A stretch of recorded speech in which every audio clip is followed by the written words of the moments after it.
21st of August 2025. Just to remind you that this meeting will be live streamed and paid on the Council Facebook page. Could we all stand for the opening karakia, please? Te tawa mai runga, te tawa mai raro, te tawa mai roto, te tawa mai waho.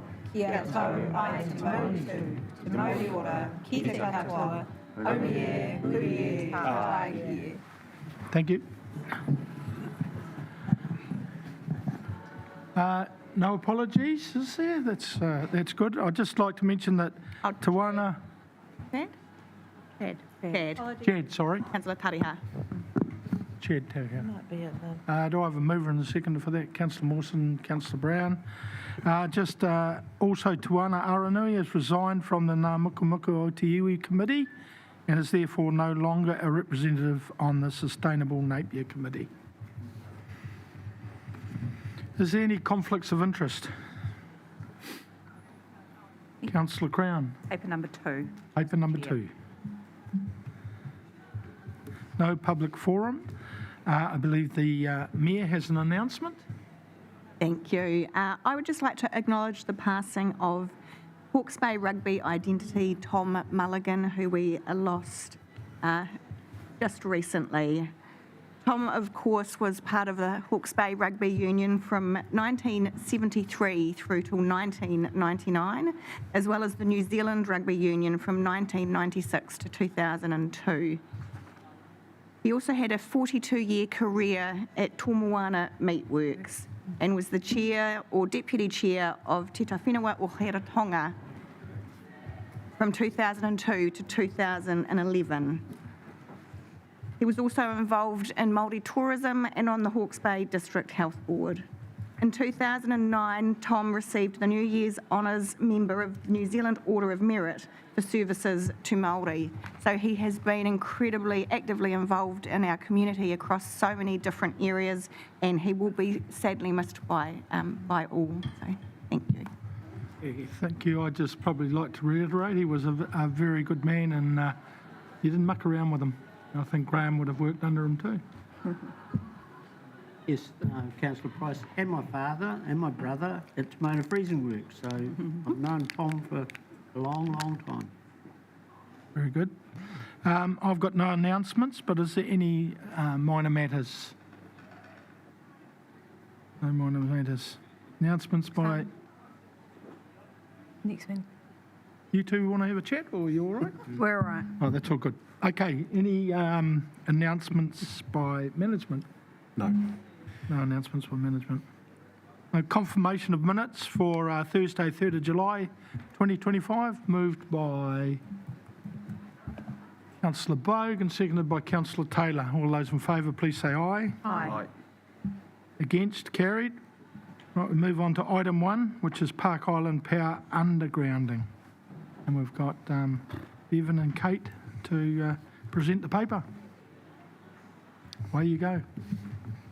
Thank you. We would like to present a paper about Park Island's undergrounding of transmission just lines. Just get a bit of volume, because... I can't hear you. Can't hear you. What about now? No. No? You got to talk loud as well. You need to.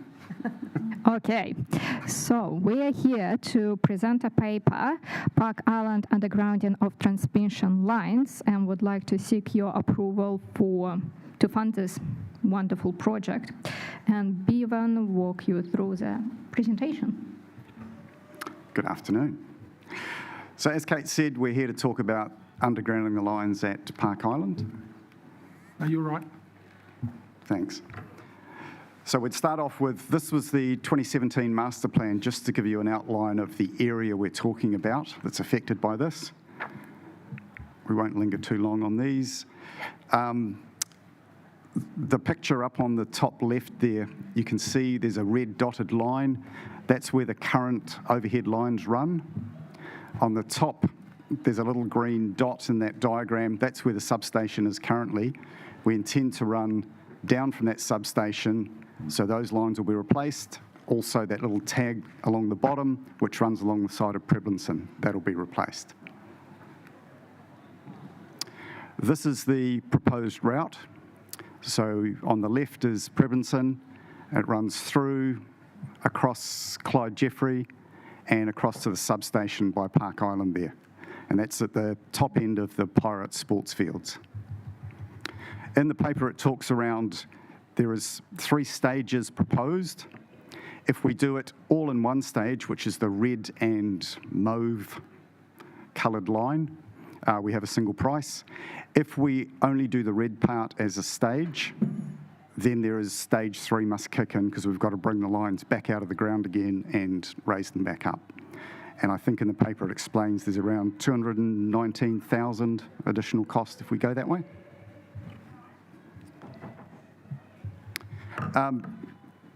This is fairly self-explanatory and in the paper, but it unlocks the Park Island master plan finally, so a lot of things can start happening.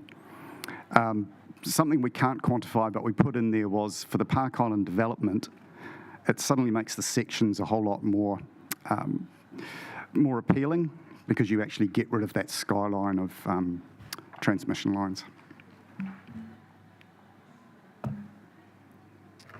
And I can talk more about the project cost. So the overall project cost would be $2,057,000, estimated as August 2025 from Unison. At the moment, we have in our budget about 1.29 million, where we have a shortfall of 128.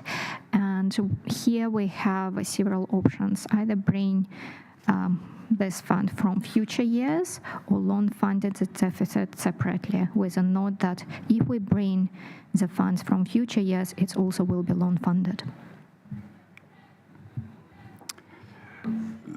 We thought we'd talk a little bit about some of the side issues here.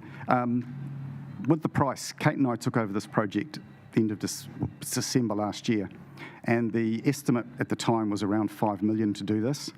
So we thought it might be a little bit too much to actually do the whole thing. We've since got to the point where it is, as Kate mentioned, just over $2.5 million to do the whole section. We talked to Unison around their contribution because I believe back in time they'd indicated they would pay some money towards this.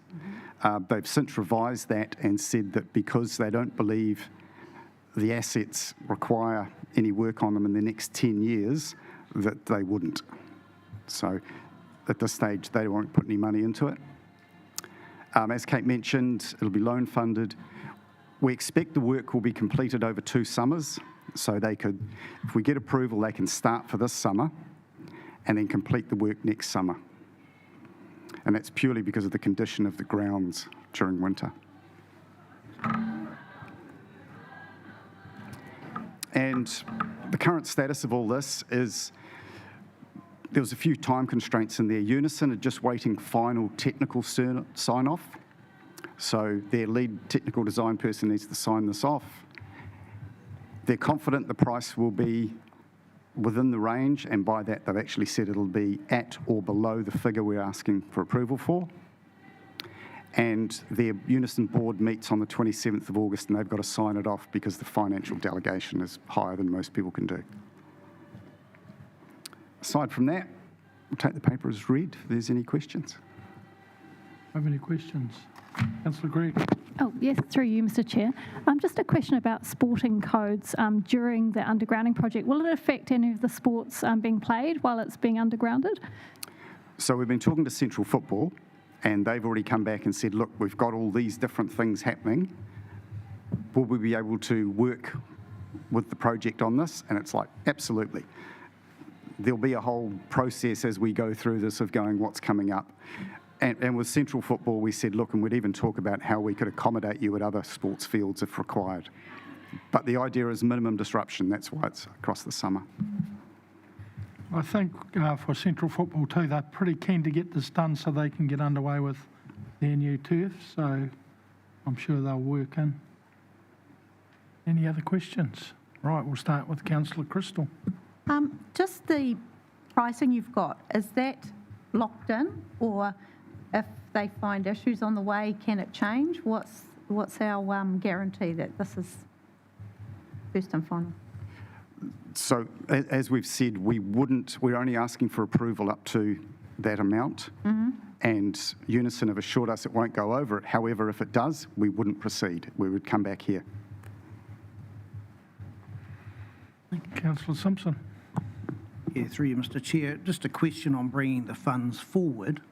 So clearly we haven't budgeted for that funding in the current year or following years in the short future. So my question is, if we bring that forward funding, we're going to be taking out a loan to fund it. My question is, what is the impact on rates for the unexpected loan repayments?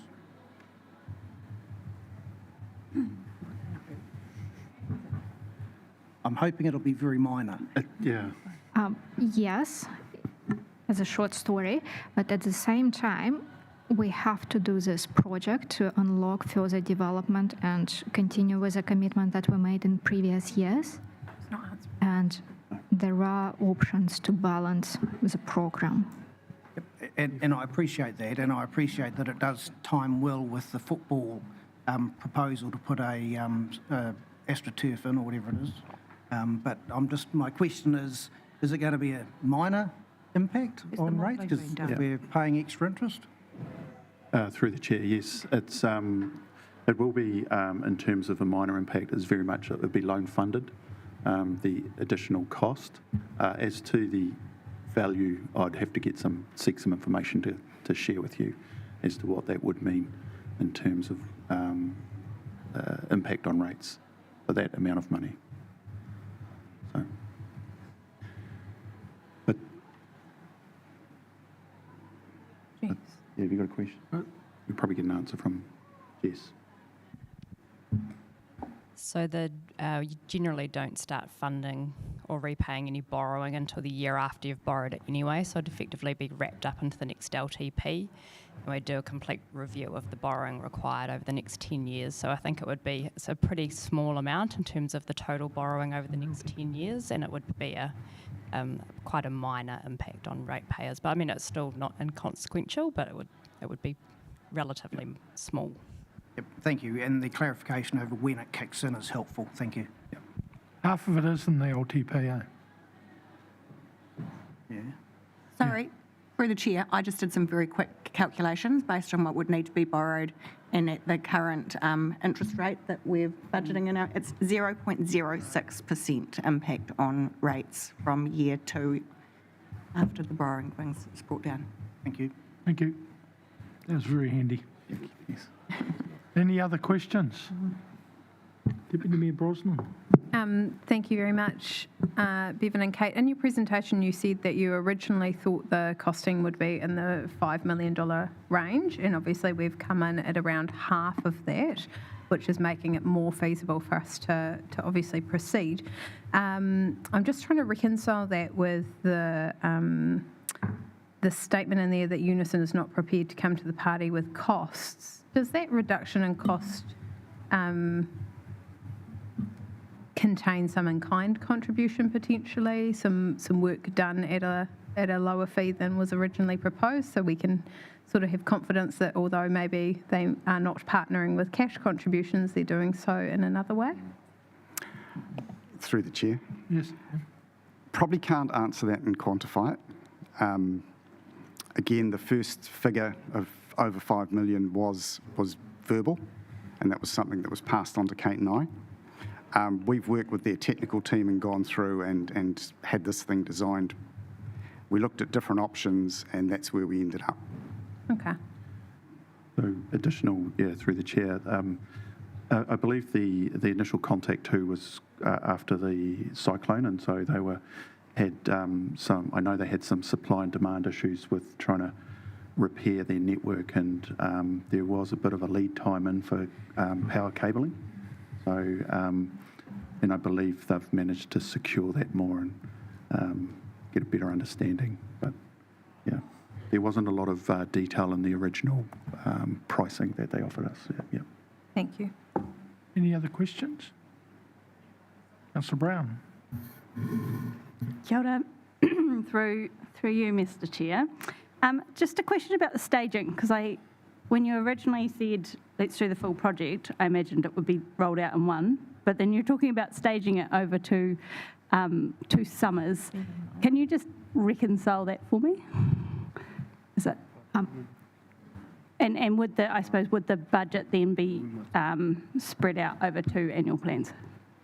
Yes, so in terms of budget, it will be spread among 2 years, but at the same time, in terms of staging, our preferred option is to do it as one stage, because that will be cheaper and we will manage risk of further escalation of costs, materials, any other changes or pressures from the market.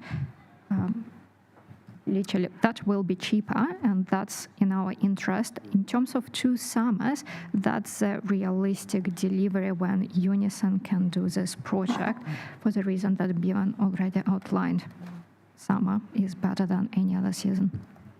And through the chair, they talked about 2 summers. Once we get into the actual staging side of it, we'll know exactly what happens. But the premise is they underground first, and then decommission the other lines.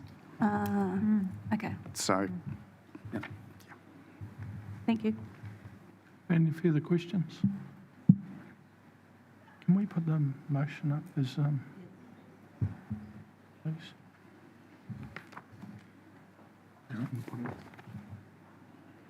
The new one on it.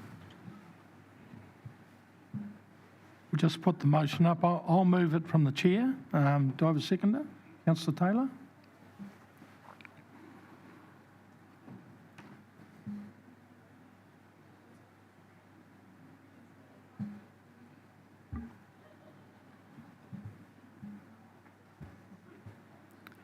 So the motion's slightly different to what you've got in your papers, but it fully outlines what we're looking at doing.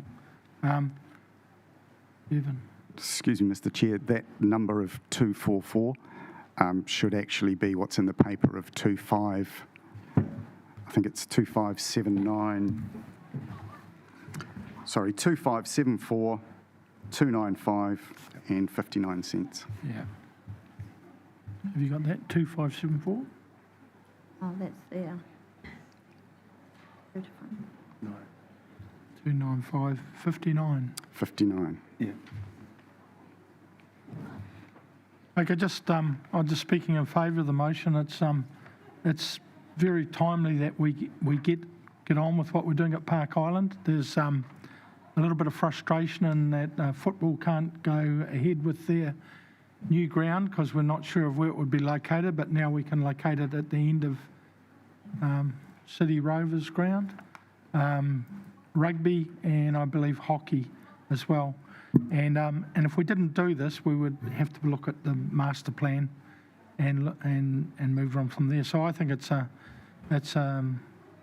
really good thing to get on with. I think the Unison dropping the price a bit has come across, and I think probably the infrastructure that's in there now is not dated to be fixed right at the moment. So I think they're being pretty cooperative and friendly about that to get on with it. So yeah, no, I'm for it. Graham. Thank you, Mr. Chair. You've sort of summarised the start of it pretty well.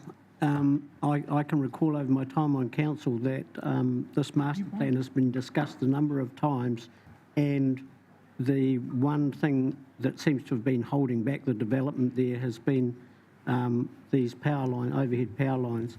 Just anecdotally, I understand that Unison had a reluctance to underground power lines for some time from some experiences that they had in Flaxmere where there was corrosion and issues that, so they were a little bit reluctant, but those seems to have now have been overcome, and as you said, I think it's a great opportunity. The price is right, and we can now get on and complete that development of that sports hub for Napier. So happy to second it. Councillor Brown, you want to speak? Yeah, just that was a new resolution. I just wondered if I could ask a question on the resolution. Yeah. On the elements. Would you be able to pop it back up for me? Just that final clause, it seemed unprecedented that we'd ever given a project like that a maximum ceiling. Like the budget is the budget. Can we just have some discussion around why we've got that in the resolution? Is it because it's something that's fully contracted out, or? And then I suppose if we're saying to you, I'm making some assumptions here, is it that Unison are delivering this on our behalf and we're saying that's the absolute maximum? What happens when there's variations to contracts or things like that? Are we going to force that to come back to council? Well, I think Bevan said that that's the top price, and if that goes above it, it won't go ahead. Or it would have to come back to council. So, Can I ask a question, a clarification about the question? Yeah. Is your question, why does B exist? No, sorry, B3. B3, I think, yeah. B makes sense, and B1 and 2 make sense, but B3 just seems an odd addition, or just wondering what the rationale for it is. Looks like a typo to me, Mr. Chair. B. Are you saying it's not required? Not required? Yeah. Okay. It is in B, It's confirmed in and so it's, I guess it's implied in the budget allocation. yeah. application of that. Not Yeah. required. And just thought that might have some complications down the track if there's variations If or. there was a variation, yeah, I Yeah. see what you mean, yeah. Okay. Yeah.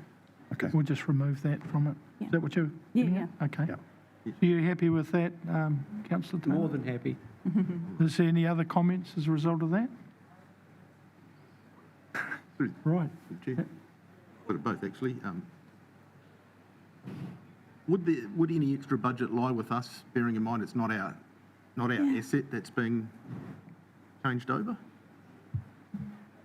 I think we're starting to play around with the motion we've got here. Just a question, and but I'm happy to not have that answered, but I'd be happy to. You're making that as a comment. Yeah, and I'd be happy to support this as well if I'm allowed to. You're talking in favour of it. Yeah, well, if you want to speak, you can speak and add in what you wanted to do there. Thank you. Through the back door. Yeah, just through the chair. I've certainly been following this over a number of years, way back to when I started on council, and I even think we were told at one stage it would be $10 million to do this job, and then everyone ran for cover.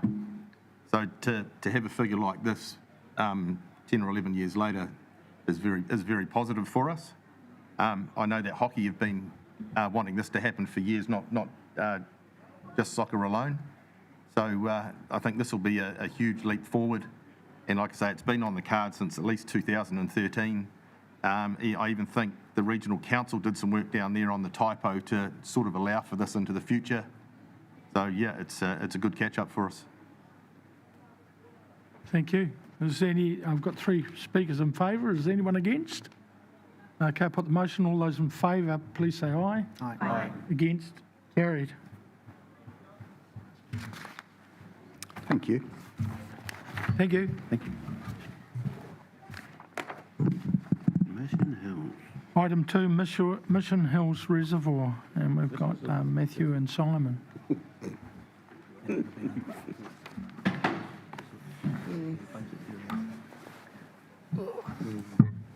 Kia ora. Kia ora, everyone. We are presenting this paper as read. Purpose of the paper is to seek council direction on the preferred option of land. Sorry. The design team has identified a potential opportunity for council to save some money by moving the reservoir land towards east, which is 198 Church Road, owned by Majest Holdings. This could lead to some potential delays, and we approached Majest Holding, and verbally the price was communicated as $350,000. Proceeding with the other option, utilizing the existing land could cost an additional, for retaining structure, approximately $900,000. So we are seeking council direction on this. Happy to answer any questions. Questions, please. Deputy Mayor Brosnan. Thank you very much for the paper. Are you able to run us through why going through a public works acquisition is not a viable option that you've outlined in your paper? Yes, Public Works. For Public Works Act, we should have no other options. At the moment, we have an option to go ahead with the land available, and it will also lead to long delays and could impact the ongoing growth in the mission development area. So through you, Mr. Chair, just so I can understand that process, because this is your world, not mine, to acquire this particular piece of land under the Public Works Act, we need to demonstrate that there is no other viable option, and we do have an alternative viable option. Is that correct? Yes, that's correct. Thank you. Councillor Gregg. Yes, through you, Mr. Chair. Do we have a current valuation for the actual current value of the land? It says 350 is the asking price. Do we know how much it's actually worth? We recently did an evaluation in the close vicinity, and the land valuation came, comparable price was $50,000. And just further to that, have we done a counter offer? Yeah, I can answer that through the chair. We did do the initial offer. We considered that we could pay slightly above what the potential land was worth without actually valuing the site. We, like Anoop said, we had a evaluation of the adjacent site, and that was $100,000, given that there was some potential savings. However, the response, and again, this is only verbally communicated from the current landholder, Marist Holdings Limited, was that, they needed a bit more than that. And I think it's quite a bit more, but that's where they kind of verbally communicated 350.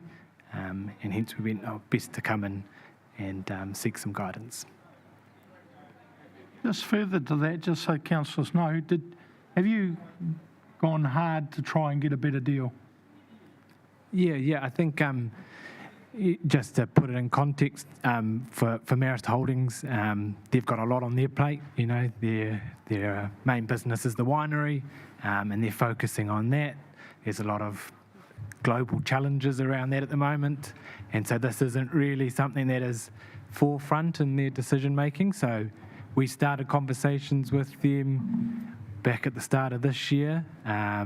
When we saw there was opportunity.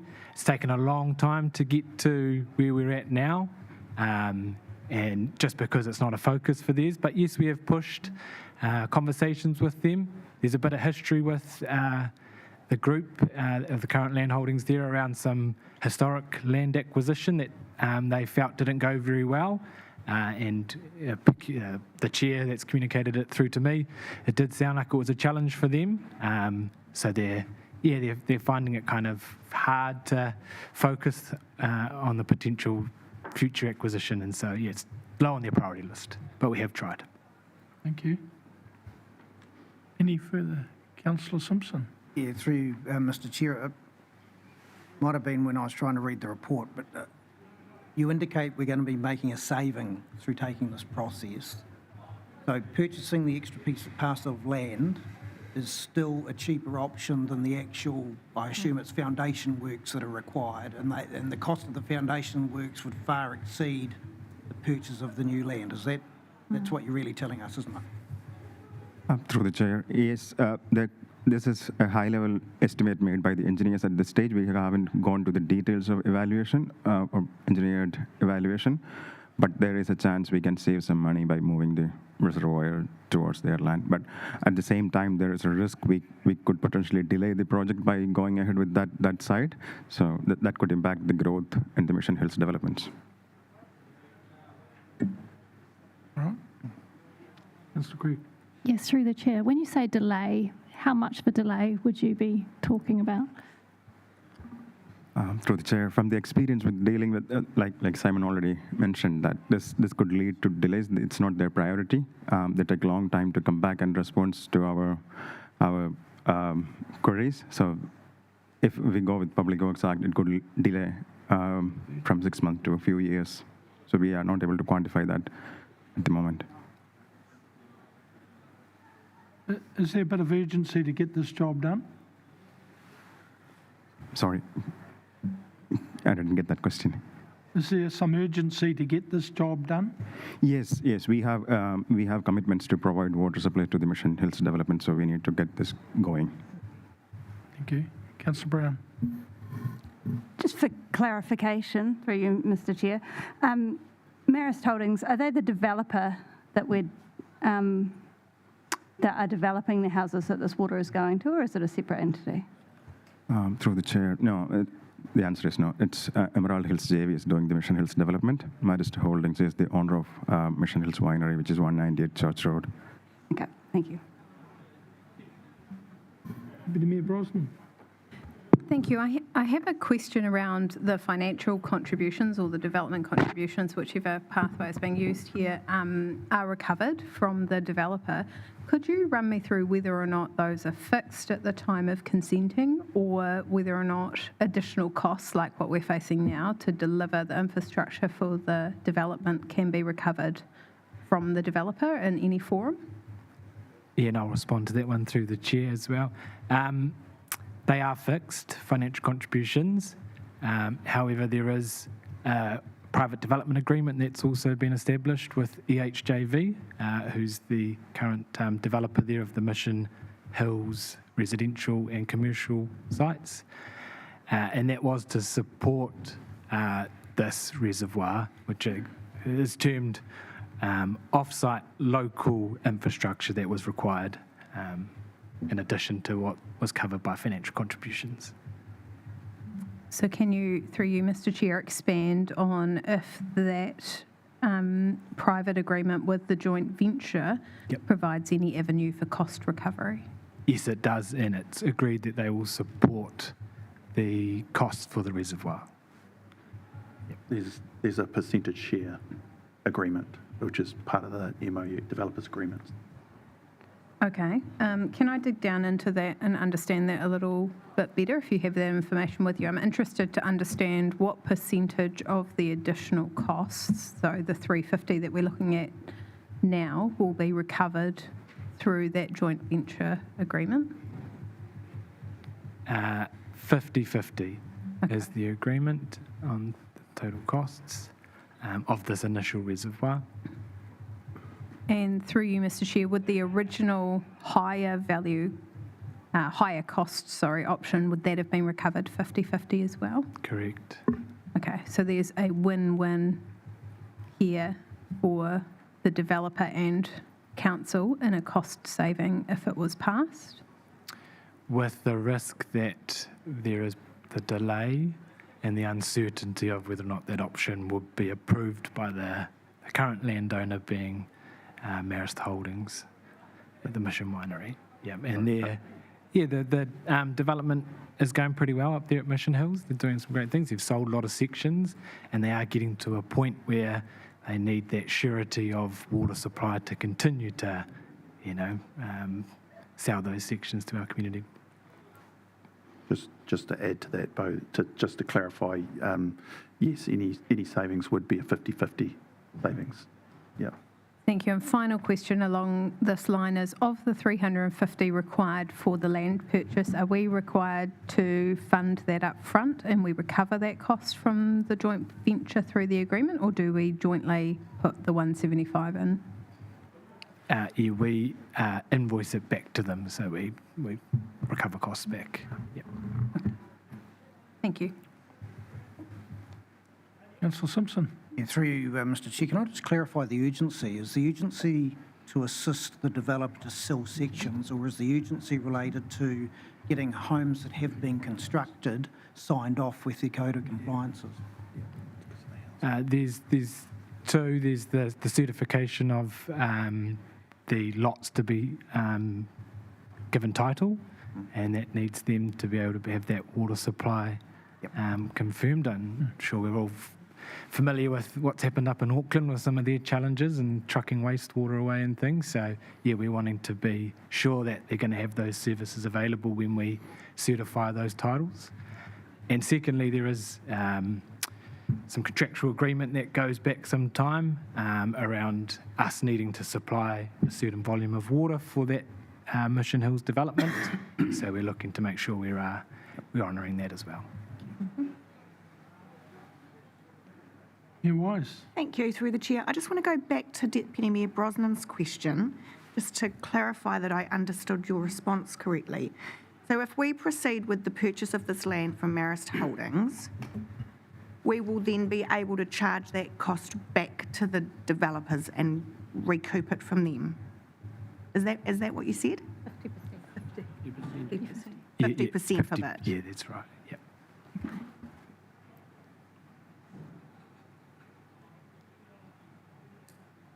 Did that cover what you were? Yeah. Councillor Craig? Through you, Mr. Chair, is it possible to go back and renegotiate a mid-ground between 100,000 and 350 so that we sort of meet them halfway? I'll just do a point of order. That's for us to decide, not to put that on staff to decide. But good question, but I think that's what we need to debate. Yeah, thank you, Councillor Gregg. Sorry for talking over you. Yeah, no, I was,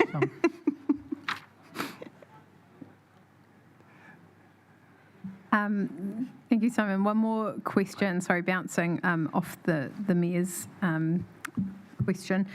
Is there a responsibility in that joint agreement we have to obtain a best or most practicable or market, or is there any kind of qualifier on the type of price we then charge back to them? For instance, could you send your invoice for 175 grand and the developer go, no?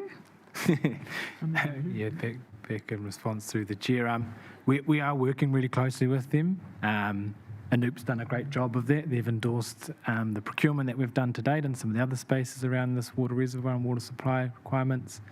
And we have fortnightly project steering group meetings with representatives from the HJV. So we are working really closely with them. They're aware of this as well. And aware of the cost savings and also the potential delays. In terms of if we were to go back to them with an invoice, prior to any agreements, when it comes to costs such as contracts, talking to the procurement side, we do get them involved and get their agreement in principle before we proceed with that type of thing. Thank you. That was just going to be my follow-up question is, so it would be fair to say that any resolution we made today around committing additional costs, if that's where council lands, should be contingent on the endorsement of the EHJV. Yeah, so back through the chair, absolutely. It's a great point. Yep. Thank you. it was. So sorry, just thank you, through Chair, to tease that out again. So they are aware of it at the moment. They're aware of the dollar value being requested, but they but they haven't endorsed it at this stage. They just have an awareness of it. In response to that through the chair, they're aware that the figure is, I don't think we've given them the exact figure, but we have said to them that it was above market value. We're still in conversations, but yeah, we certainly can communicate that, following this back to them anyway, wherever we land, we'll get back to them after this meeting. Yeah. Okay. You said you've got an MOU with them. Does that not cover this sort of thing? Yeah, the private development agreement, it's around the cost share in terms of percentages. It sets out the original solution that we talked to, which is still a viable solution of the land that's there. And then when we looked into it, there was opportunity for this cost savings. And so they're aware of it, but it's not stipulated in the agreement that we need to look to move it. However, Deputy Mayor Brosnan has pointed out, there is an intent to work in good faith around getting the most, cost-effective. I think we're getting into a little bit technical area here about contracts and what's going on. So we, if we're all happy there, then we'll move on. Councillor Brown.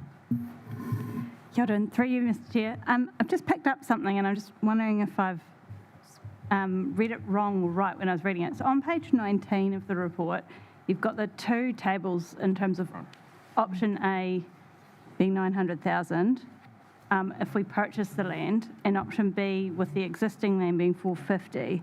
Is that round the wrong way? Yeah. So, Sorry, yes, through the chair, yes, we did notice that error. We've since amended the documentation online, so the minutes and the agenda will be correct. But correct. Yes, Okay. well done in picking that up, and yes. That's partly why I found it confusing when I read the report. Yes, apologies there. I told you about it, Councillor Brown. Yeah, I just wanted to check. Any other questions? Just one small one. Just, you mentioned the risk a couple of times around, that our costs might blow out. Just trying to get my head around how big that risk is. So if we went with our current project at 900,000, we're expecting that if we buy this land, we should be able to save about half of that. How much is the risk tolerance in that? Are we thinking that it might, you must have a bit of a plus or minus? Through the chair, at the moment we are not we can afford that budget, which is within the allocated budget for the project. Like we also mentioned that it's a cost share between council and the developer, so it can be affordable. So you're confident it would be less than the 900,000? Sorry, that's for the construction cost? It's... Because the only reason we would do this, right, is if it's going to save us money. Yes. And, but then there's a risk that it might not save us money, and so I'm wondering how big that risk is. Sorry, through the chair. To get an idea of that exact question, the project team went and asked the structural engineers to give us an estimate, and that was their I guess, a week turnaround estimate for sort of what the savings might be for foundation costs for retaining, and but they have been quite, I guess, cautious in giving the estimate. So, it could go in terms of a 50% sort of estimate.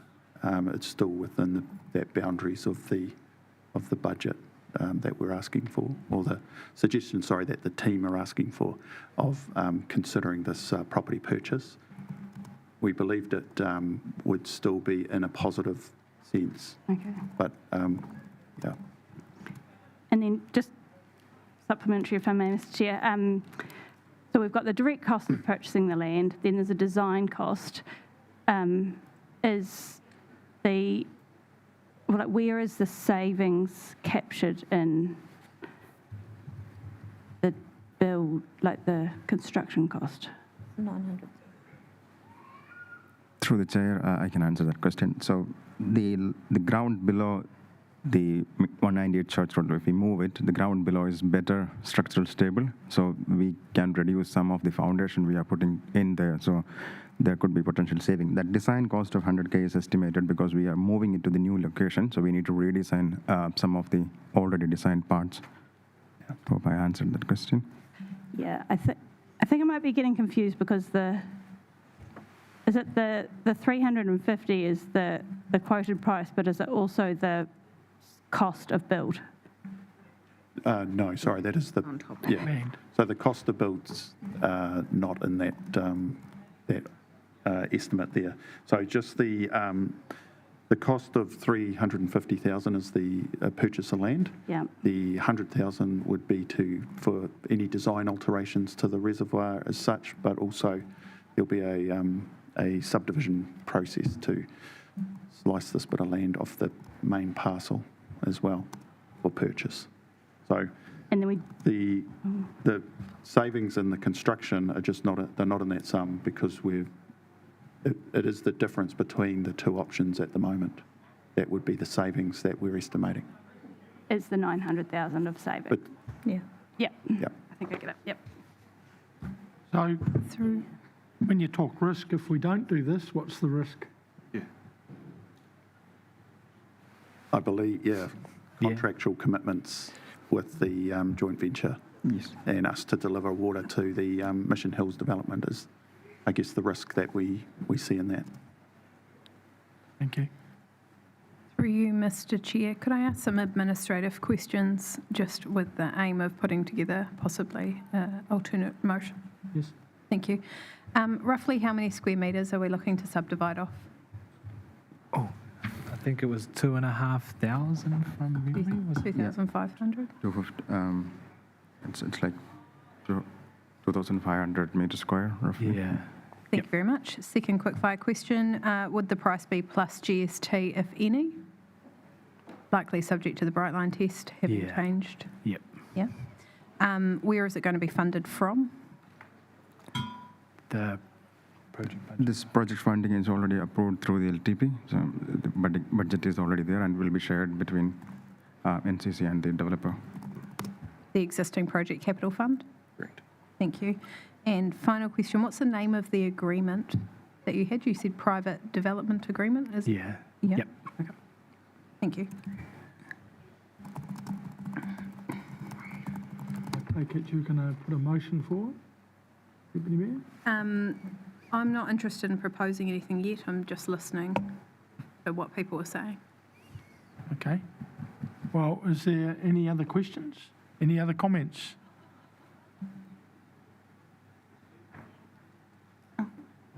I'm now looking at your No, motion. oh, sorry. Oh, sorry. Thank you, through the chair.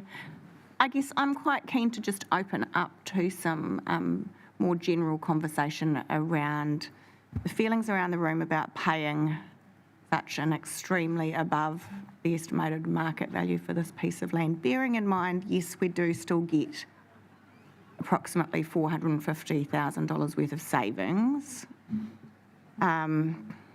And we have a responsibility to our community to be looking for savings everywhere that we can get them. But we also have a responsibility to our community to be prudent in our spending and what we pay for things, and that we're paying a fair and reasonable amount when we enter into a transaction. I would be quite keen to explore around the table. It feels to me like we haven't really gone back to Marist Holdings to challenge the $350. We've approached them with an offer of $100,000. They've come back to with $350. I believe personally we have a moral obligation to actually go back to them with a counter offer, as opposed to accepting what they have simply put on the table as a first offer. And I would like to propose that a potential compromise would be to go back with a midpoint offer. So we're currently $250,000 apart. Half of that's $125,000, and potentially go back to them with an offer of $225,000 as a final offer. In my mind, I don't believe we want to get involved in a backwards and forwards, but also recognising that the risk associated with that is that we then lose out on the savings full stop. So I just want to put that up for some conversation around the table.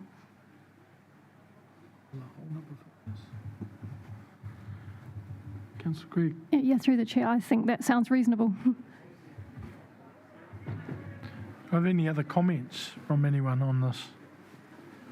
Councillor Simpson. Yeah, through you, Mr Chair, and it's probably in the same line, is we don't see the completed land parcel that we're looking to acquire on the picture provided to us. So my question would be, is it the property owner that's come back and indicated the size of the piece of land that we're going to acquire, or have we simply said, let's just take a slice off the entire property?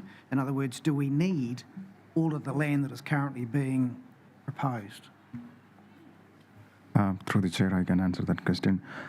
Not completely identified, so we need to put the boundaries and do a little bit more work to identify how much we really need. It can be reduced.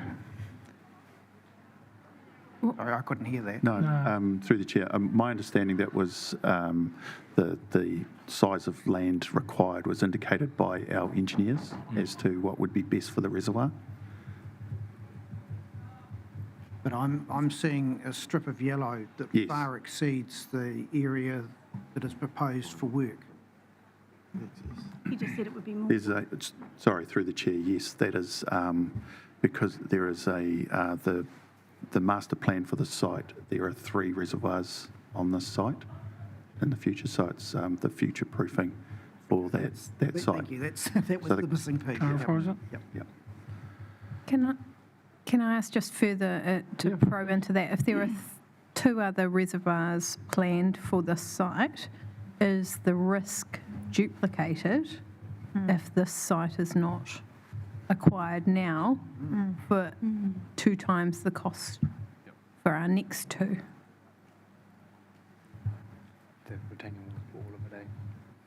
So just to add to that, I believe the question is around, with the other 2 reservoirs, are we looking at the additional foundation costs for those other 2 reservoirs? Or is the land different for a better foundation plan? The cost demonstrated is only for 1 reservoir at the moment. So we could potentially say if we are building a similar size reservoir in the future, we can, sorry. I'm finding it really difficult to hear. Could you slow down and really clear into the mic for me? The cost demonstrated in the report, it's only for 1 reservoir. But if we do a similar size reservoir in the future, we could have similar savings. Okay, so similar issues could be duplicated across our next 2 reservoirs if we do not acquire this piece of land. Yes, that's correct.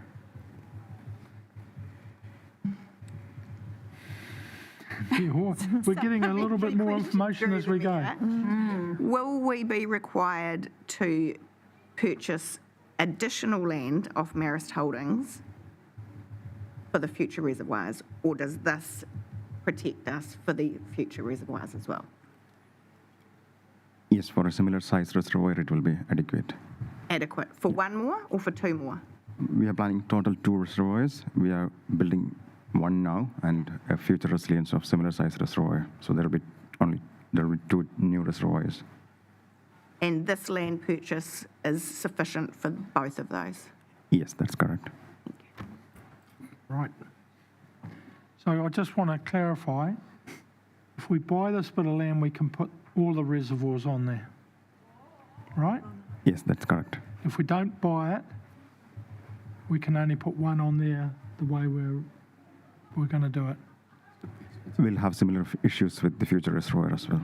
Oh, no, we can still build the other 2 reservoirs. It's just that they'll have similar foundation issues, is what I'm hearing. Yes, that's correct. Yeah.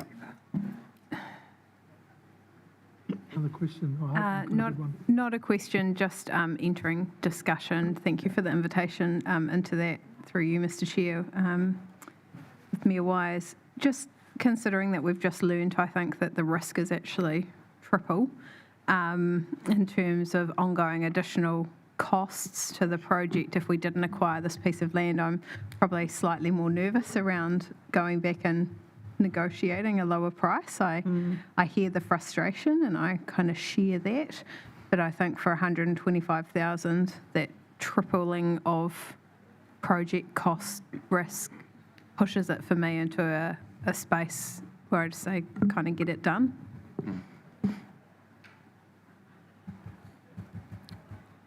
I'm inclined to agree. So it's The accountancy 3 reservoirs, not 2. In total, how many reservoirs? Because I'm You're saying 3, he's saying 2. yeah, we're getting a different response. Russell, you said Sorry, 3. He said just 2. to clarify, through the chair, there are only 2 reservoirs we are planning at the stage. 2 full stop. 2 full stop. There is 1 existing. 1 we need to do it now. Yeah. 1 is for future resilience. Okay. Right. So it's not triple, it's double. It's double risk. Well, it's getting better all the time. I'm going to shut the meeting off shortly because we'll end up with a lot more reservoirs. They're multiplying. Councillor Brown. So just to clarify, so we've got, if we purchase this land, there's the opportunity for double the savings. If we don't buy it, then there's a risk that it Double the cost. Yeah, Double yeah. the cost risk. I suppose my only real comment is I can see why the staff brought this to us.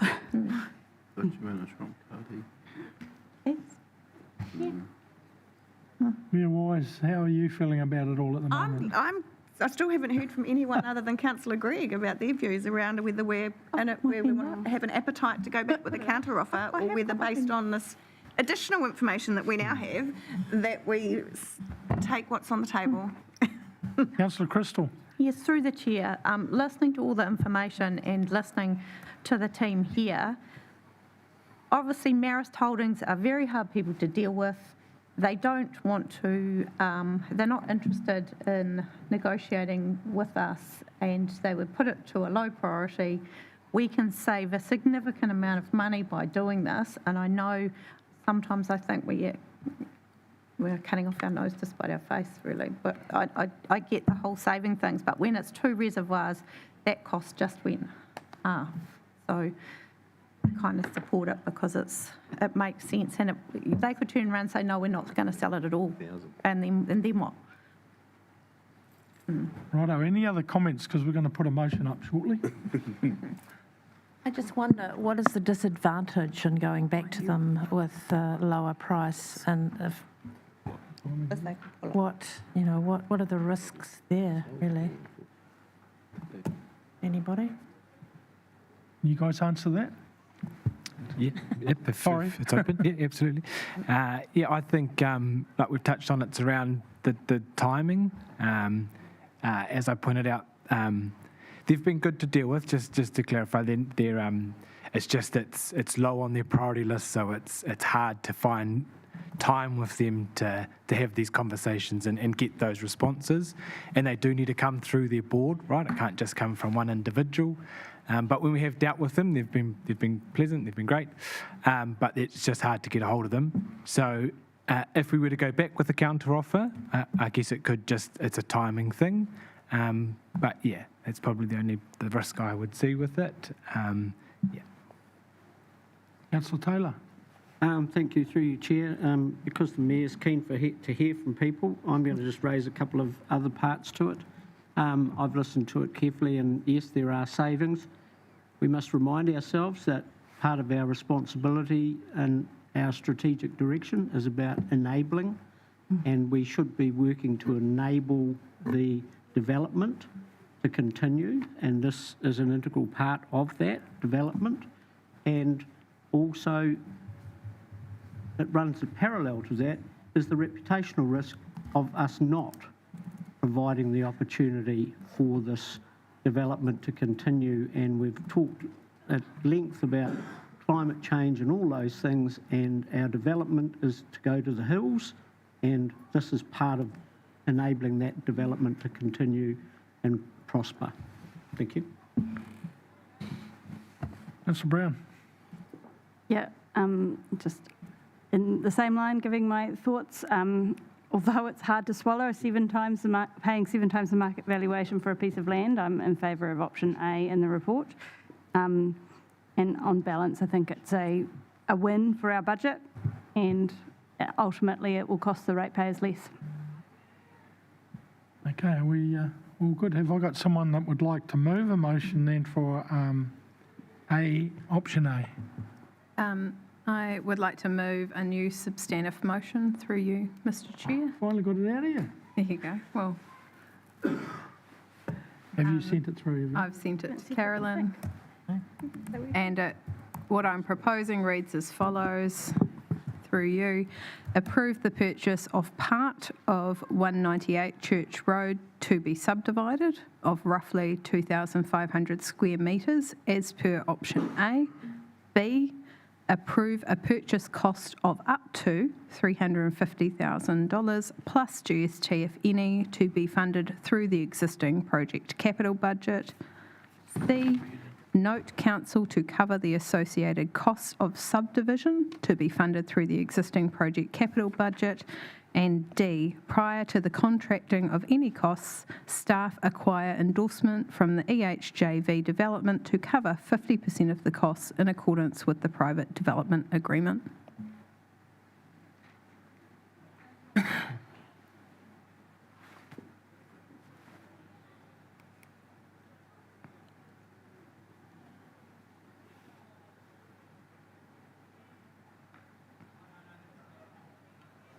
Seconder.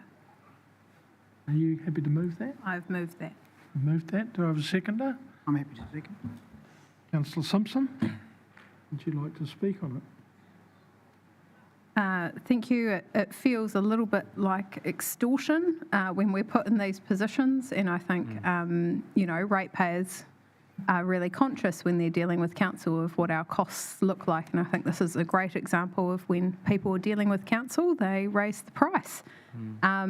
It's unfortunate that we don't have time or process on our hands to acquire this via the Public Works Act, which was my preference when I read the paper originally, as I think that is a tool set up to assist councils delivering core infrastructure like this.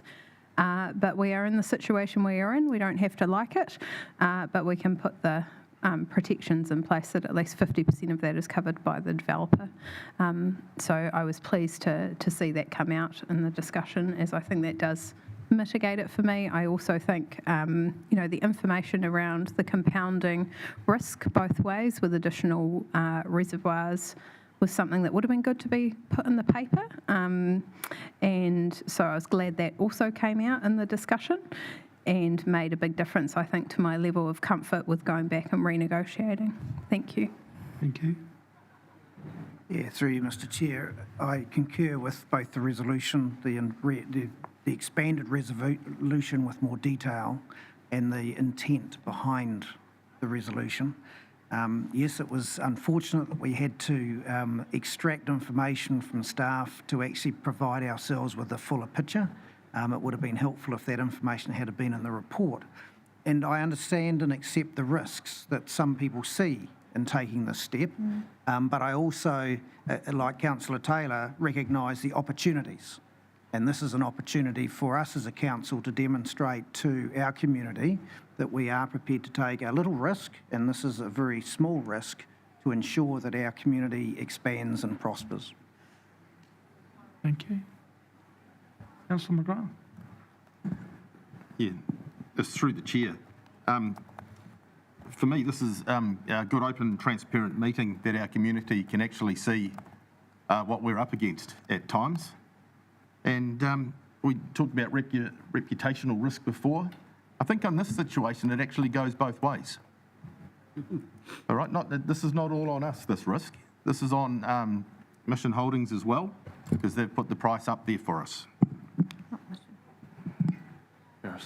Thank you. So I've had 3 speak in favour. Is anyone speaking against? Okay. You speaking against? Yes, through you, Mr. Chair. Just I think we could make more of an effort with a counter offer. That's just my personal view. Thank you. Is there any other speakers? No? I'll put the motion. All those in favour, please say aye. Aye. Against? Carried. Thank you. Well, that was a good example of a bit of debate and discussion, and we Got there in the it's end. one of the hardest interviews I've had to do in my life. Thanks, guys. Thank you very much. Thanks. Making my last meeting really good. Item 3, Three Waters Capital Delivery. It's only 3 waters. There won't be any more waters coming up. 2 or 3 waters. Yeah, 2 or 3 tanks. Kia ora, everyone. We are here to provide an update on the program performance for year 24-25, and we are just forecasting about the update coming from June month as well. So let's move to the financial update. So with the financials, so we had allocated funding for 24-25. It's around like 3.9 million, and according to the financial data which we received for at the end of June 25, the total year-to-date spend is around 22.4 million, which presenting 94% around the total budget. And so this is kind of like an overview how the budget have been moved across the year in each month. And we have given like a bit of like a graphical presentation in our dashboard, and a few more details added into the report as well. So if you move to the project delivery and progress updates, according to the last evaluation, which we carried out in month of June 25, around 86 projects in the Three Waters Capital Delivery Program is currently in active stage, which means like the projects are in a kind of like a stage in between initiate up to the execution, and some of the projects we have already completed. And so we thought like we should add few captures around the key projects which we have completed during the last year. And we have added these pictures into the dashboard as a back page, so anyone can refer to that with that one. And also, addition to that, in our report, we have mentioned about the projects which have been awarded and the projects which is currently under the evaluation in tender. So if we just as a look forward, the future programs, if the current year, for year 25-26, we are having allocated funding budget around 27.6 million. And we have already worked out our pipeline of program of work. So in the next 3 years, we are having like 66 projects in hand and planned, and we have like 22 rolling programs, which means like bucket of funding. It's mainly focusing towards the upgrades and renewals and the business as usual matters, which is coming to the team. And for year 25 and 26, it's in the initial year, we are having like 50 projects to focus, and also the rolling programs spread across all 3 years. Yeah, I think that's all. So if there's Any questions? Councillor Brown. Yeah, kia ora. Can we just bring the slideshow back up? Sorry. Just on that third slide, just one more down. Thank you. Thank you. This is great. Achieved, am I reading that right, 94% of budget spend? Yes, that's correct. I won't put you on the spot and ask you for how much of the work has actually been done, but just in terms of future reporting, it would just be really neat to have it reflect that we've also done like 94% of the work that we said we were going to do, or something to say, not just that we've spent the budget, but we've actually delivered what we were going to do for that money. Just probably more of a comment than a question there, Chair. Thank you. Good question. Councillor Bogue. Yes, through you, Mr. Chair. I don't know if you'll be able to answer this question. It's because I don't know if you were around when we had the Three Waters model from the previous government, but I just wanted to know, and perhaps Russell, you might be able to help, is what I'm hearing is that this model is much more costly to the ratepayer than the Three Waters model was in 2022, 2023. Is that, if you compared the two, is that true? Sorry, is the question... The Three Waters, remember, Yes. before Yeah, Three Waters the previous reform government, under how the much Labor that government, would yeah. cost us as ratepayers in comparison with this model? I don't know if that's a Well, we're real talking about appropriate money. I'm question. just curious to know how much more or less money we're going to be spending, or is it going to be more or less? No, you can't than the answer old that, model? sorry. You can't answer it. Point of order. Point of order. Mr. Chair, that's not what we're discussing here. No, that's you're right. He's not going to answer it. Politically motivated. Next question. Through you, Mr. Councillor Chair. Just looking at the wastewater expenses, I appreciate that the big packages, we're under budget, which is always a nice thing, but I just see with the wastewater, there's an extra $2 million having been spent. So has that been work that's been brought forward to be completed, or is that it's cost us more than planned to complete the works? Through the chair, so yes, we overspent on wastewater, and we had done a paper to council to seek funding for that project, and that was the wastewater cell 2 and 3 project mainly. So we had asked for additional funding for that. So and that variation isn't shown in the budget amount? Okay, thank you. Yep. Councillor Taylor. Just a question in relation to, I think it was the last slide about the number of projects. You see, we're anticipating, or we have scheduled 66 projects in a 3-year period, but 50 of those projects in the first year. Oh, through the chair. So a lot of those projects are multi-years. Yeah. So that's They why will we have, start in the first year, but will move through. and they'll move through. Okay, thank you. Yeah, I looked at that too. Yeah. Any other questions? Do I have a mover then for the officer's recommendation? Councillor Crystal, seconded by the Mayor. Would you like to speak? It's always great to see this work on our water capital projects, which has been our number one priority since 2019, and finally some of these big projects are on the go or nearly on the go, which I know for a lot of us, we've kind of waited 5 years, 6 years for this to happen. So yeah, it's quite exciting to see this work being done. I know we've had a few disasters in between time that have slowed things down, but and you know, having the pictures and the report is really good also for our public to be able to see what we're doing. Thank you. Thank you, Mayor Wise. Thank you, through the chair, and just, support everything Councillor Crystal said. Well done. What a fantastic result in terms of capital program delivery. It is something that we've been focusing on, so you've hit it out of the park. By my calculations now, over the last 6 years, we have invested to the tune of $130 million in our water network across the 3 areas. It has been our number one priority, and you've just nailed it in this past year, so well done to everybody. Was that 130 million? Correct. In total now, over the past 6 years, yes. Great, well done. No other questions or comments? All those in favour, please say aye. Aye. Against, carried. Thanks very much. Well done. Non-water capital program update. Kate and Josh. Something that's not water. Who's this?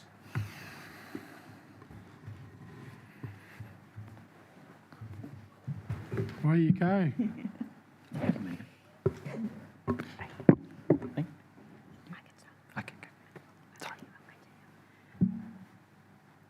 Good afternoon, everyone. Josh and I are here to present our non-water capital program. A little bit louder, please. I'm getting old. I have a very gentle voice. Most of the time. I didn't even hear Most that. of the time, yes. What'd you say? Non-water's capital program update report. That's what we are presenting with Josh today, and enjoy. Josh, you can start. Cool. Hi, everyone. Thank you. So this is now becoming a regular report to Council.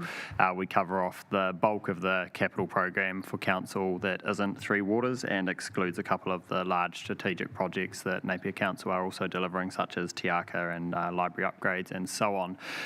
Today we've included a slideshow presentation as well, just reflecting year end and taking the opportunity to look back a bit more comprehensively at some of the work that has been completed over the year. So I'll talk through the slides that are on the screen or hopefully in front of you as well. Basically, the year end 24-25 saw an uplift on previous year's expenditure, landing at 71% of budget for the year spend versus actual. So while pleasing that is up on prior years, significantly up on prior years, still room for improvement there. Potentially not hitting that quite out of the park, but we're pleased with the progress in a number of areas. The following slides will detail further that progress, but I can say, hit click, thank you, that the majority, or by far and large, our significant high-risk projects and the activities have been delivered as expected, as planned and as programmed. Where we're seeing the shortfall remains our small to medium programs of work. Many of those are renewal programs of work for a number of our facilities. So where there's been large named projects in the LTP and the teams have put the appropriate levels of focus and project management around those projects, we have delivered quite well. The gaps, again, have been for the small to medium programs of work, so that's where the focus is going to be over the next wee while. Sorry, maybe just jump back one. across the activities, fairly consistent delivery for spend versus actual. Where we've got the biggest gap is in the community and visitor experiences activity, so that includes the bulk of our community facilities, and again, the shortfall there is with the rolling programs of work for renewals, not the significant upgrades that were planned for a number of those sites or new works planned for those sites. Transport coming in very close to budget, as we would expect, given the NZTA constructs and the planning that needs to go on there to get budget approval in the first place, and then the monitoring through the year with NZTA. So pleasing to see there, recalling that transport is part of a 3-year rolling program, so it's really important that you're delivering year on year to continue to meet the funding requirements for NZTA. Click, please. Significant projects with expenditure greater than 500,000 in the year are tabled for you in the report and on screen. I won't talk through them, but you can see, most of those projects should absolutely come as no surprise. They're the ones that have been talked to a number of times throughout the year, and that's where those have landed at year end. And we do have some pictures, which I think is good. So, yeah, I think we'll just click through these slowly, but you can see a number of the works completed throughout the year, and pleasing to say that in all cases those works have been completed to quality expectations. They've all been completed on time, sometimes within revised timelines, but they're where we have made active decisions to defer or push out the projects, and almost all have been completed within budget, and where there is overspends on some of them, it's been due to agreed variations where the scope of works have changed. So again, those key projects have been delivered really well. The take home is that we need to maintain a focus on the small to medium pieces of work as well. Looking ahead, continuing to apply focus internally on project and program management to make sure we are across this and delivering even more in this current financial year as we go ahead. The changes happening within council at the moment, will greatly support and enable that as well, with new teams and new structures in place to focus more on the asset management planning and delivery aspects. And there's a paper coming no later this afternoon to talk about some contracting and support opportunities as well that will further support delivery going forward. Key pieces of work, projects and programs are included in the report and on the screen there. I won't list through those, but potentially the comment is that there is a really large number of them. There is a lot of big pieces of work that will become a focus over the next year. So as a team, we're really keen to make sure that we mature our reporting approach for those, and we can look to bring some, consistent and really clean and effective reporting on what is a large number of key projects.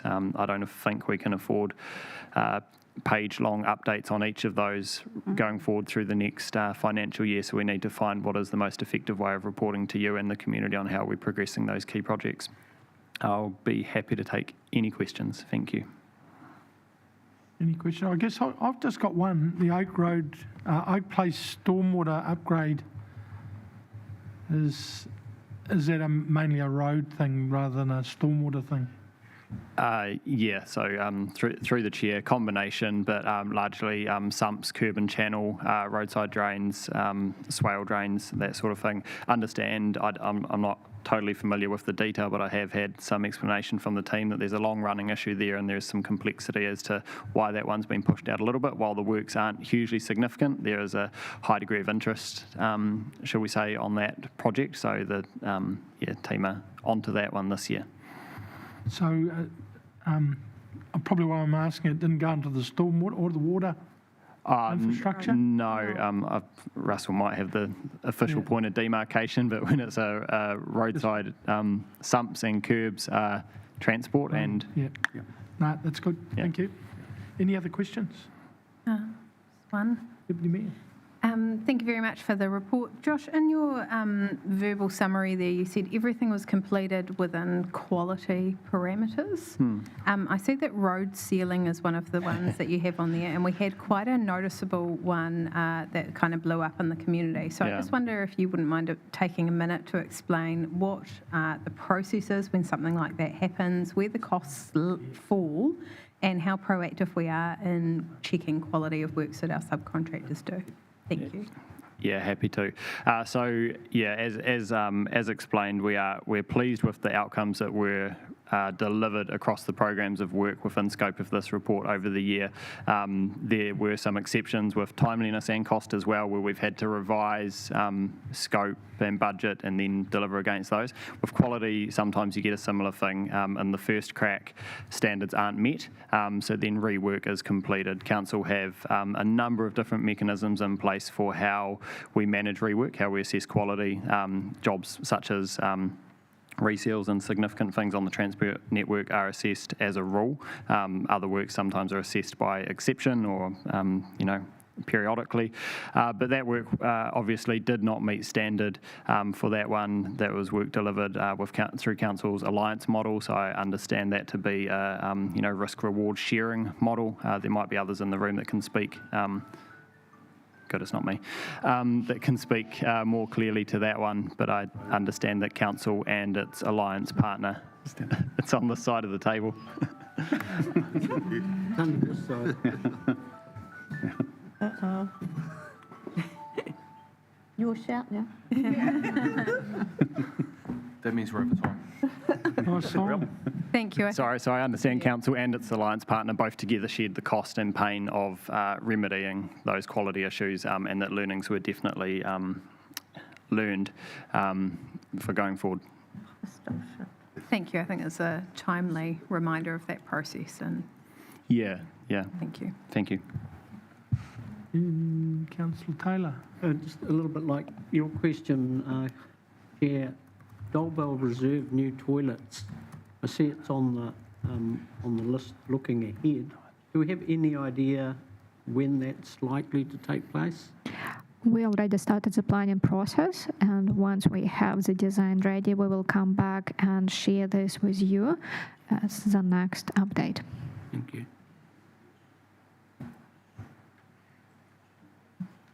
Other questions? Okay, do I have a mover for the officer's recommendation, please? Councillor Brown? Yeah, happy to move.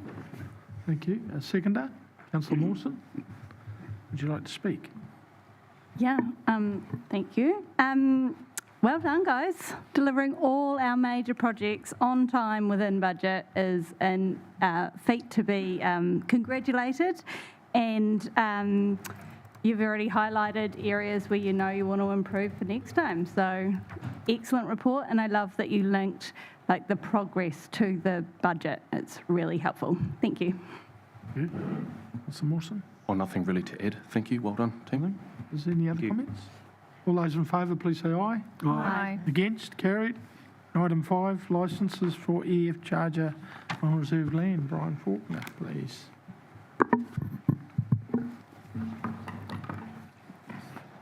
This item's simply an update to Council following the resolution in November last year where Council granted approval for Meridian Energy to install install EV chargers at Flanders Avenue Car Park and the Aquarium Car Park. Simply an update subsequent to that resolution that is now no longer proceeding for the reasons outlined in the report. So I'll take the report read and answer any questions if there are any. Any questions? Mover and a seconder, please. No. Deputy Mayor Brosnan, seconded by Councillor Brown. Just briefly, I think it's unfortunate that these are not going ahead, but I also understand that being on reserve land has its legal complications, and I appreciate the commentary in there that staff are actively working with them to find other sites, and that were highly unlikely to be reserve land to avoid these in future. So thank you, Brian, for the update. Thank you. Councillor Brown? Yeah, total. It's just a shame. All those in favour with the motion, please say aye. Aye. Against? Carried. Brian, you're there again. 6, grant of easement to Unison Network Limited, cable replacement in council land. Yes, this item just seeks Council approval for the grant of these easements. The reason this is coming before Council is it's reserve land.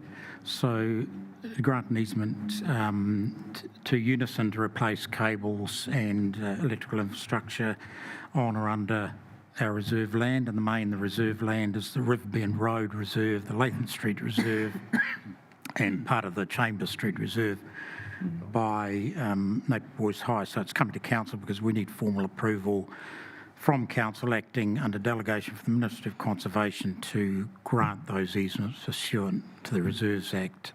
There are no real issues. This is business as usual for Unison, but it is reserve land.